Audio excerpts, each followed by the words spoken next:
Spoke just now to Ahmed Rehab, Executive Director for the Chicago office of the Council on American-Islamic Relations.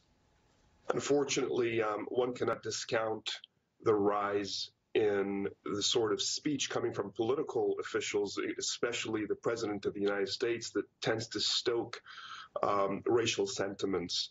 And what we've seen is an emboldening of those Americans who believe that America belongs to white Christians, that it is not set by its values and its promise, but rather by a particular race and religion. And so those who are in the minority in regards to race and religion and sexual orientation have felt the wrath of some of these people. Although these figures were beginning to spike before Donald Trump came on the scene, weren't they, politically?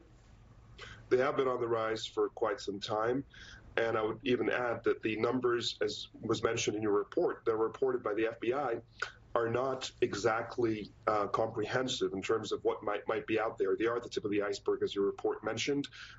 As a matter of fact, the U.S. Bureau of Justice Statistics ran a survey between the years 2007 and 2011 and concluded that the numbers are likely to be around 260,000 hate crimes a year rather than the 6,000 to 10,000 typically reported by the FBI for any particular year. So not a complete picture, you think, because people are reluctant to report?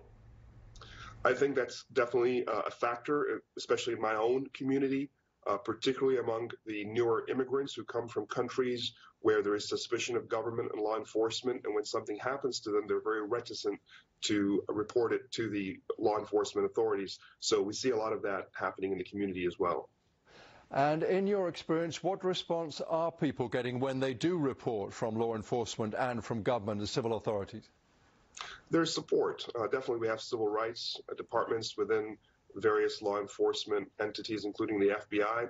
I think part of the problem with the Muslim community as well is that there have been a lot of FBI investigations of individuals, or rather even just cold calls, not even investigations of people who just happen to be Muslim or of an Arab background. And as a result of that, what I would call FBI harassment, there has been this additional reticence to report things to the FBI. But what we're doing as a civil rights organization is to try to bridge that gap and to try to encourage community members to come forward with hate crimes or bias incident reporting.